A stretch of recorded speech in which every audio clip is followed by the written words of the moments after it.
Hey, do you remember asking for another Marvel movie? Yeah, me neither. But here we are, Black Panther 2, being jammed down our throats while we look up at Disney, begging them, please stop, please stop. But Disney's gonna keep coming out with these, so it's time for another NUFF Says, where I have the final say in everything. Talk through what I thought of the movie and give it a rating out of 10 at the end. Now, the original Black Panther was an okay movie. There was some things in it that was a bit goofy, but overall, it was actually a pretty good movie, and I didn't mind the actor. So when he passed away, I was wondering how they were gonna handle that, and I gotta give him credit. There's a lot in this movie that I didn't like, but I did like the way that they handled his passing. I think that was probably the best thing in the movie. You know, it actually felt emotional and heartfelt, and I think a lot of people watching the movie felt the same. But one thing they didn't handle is rewriting the movie. I think it's pretty clear that they had the whole movie written out and only made a few minor changes to get him out of the scenes, which led to a lot of the movie just feeling really empty. For the first portion of things, it didn't feel like there was any real main character. It kind of just felt like a group of people walking around doing stuff. The Wakandans were like, oh, we got to go to America because there's this thing, and then they send a group of people there, or we got to go down to the lake and talk, and it's just a group of people talking. And that's what a lot of the movie kind of devolves into. A lot of people sitting around talking and no real main character sticking out, no real main superhero. Without any spoilers, at the end of the movie, they just kind of hash together, and then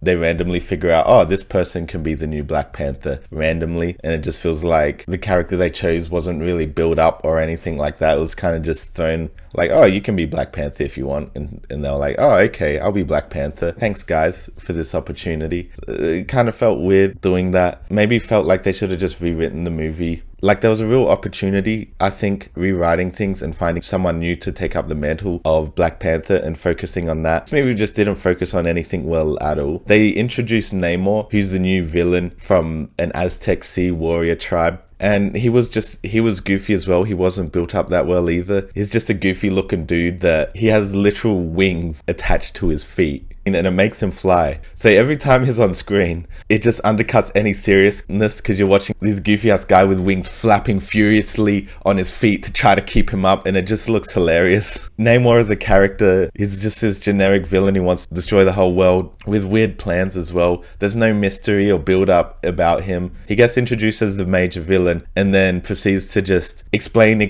his entire life story, starting from when he's an infant. And I think the real cool thing I always liked about superhero movies is when they had these cool characters and they weren't you would make up your own backstories, or you would think about things and then it's explained in later movies or episodes or comics, and it sort of gives context to why he is the way he is. But in this, it's just like, oh, here's Namor, here's every single thing that happened to him up until now. And I think that kind of undercuts things. And also the Sea Aztec tribe that is a part of are incredibly goofy as well. They build up to be this cool badass warrior race that rivals Wakandans. One of the first times they show up, they're literally just riding a whale and jump off the whale onto a bridge. The whole cinema that I was in, everyone started laughing because of how goofy it looked. It was supposed to be a serious scene with a badass warrior tribe, and they're jumping off whales and throwing water balloons at everybody. It really is just so goofy, and just it makes them feel not threatening at all. At no point are you like, oh man, these guys are about to do something cool. It's always like, oh, here are the goofy bad guys again.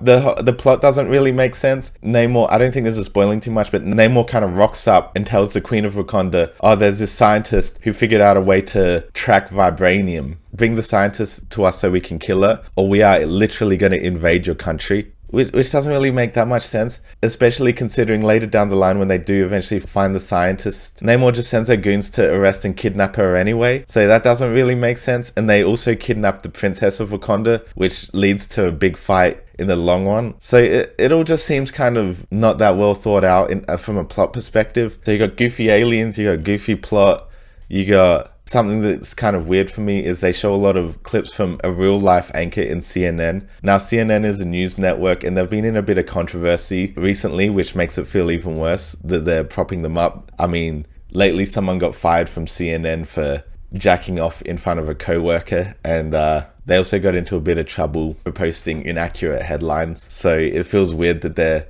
inserting CNN so heavily into this with a real life news anchor. That kind of feels weird. It takes me out of the movie as well. But anyway, eventually they all come to a big final showdown. And at that point, the movie goes for about 2 hours, 40 minutes. Everyone's just ready for the movie to basically end. And Yeah, they have a big CGI battle. Credit to them, the CGI and the action scenes in this all look cool. But by the time they get to the final battle with the goofy Aztec tribe and Namor, you don't really feel like there's gonna be anything major happening. Like, no, there's no real stakes in it.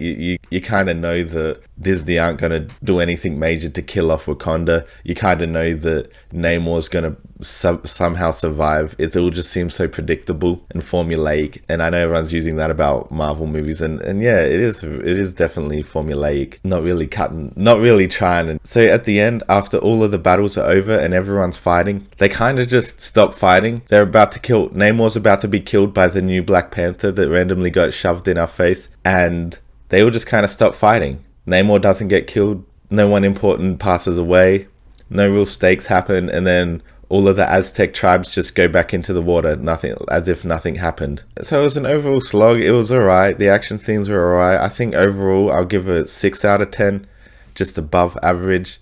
Not really anything to write home about. Anyway, this was fun. Bye.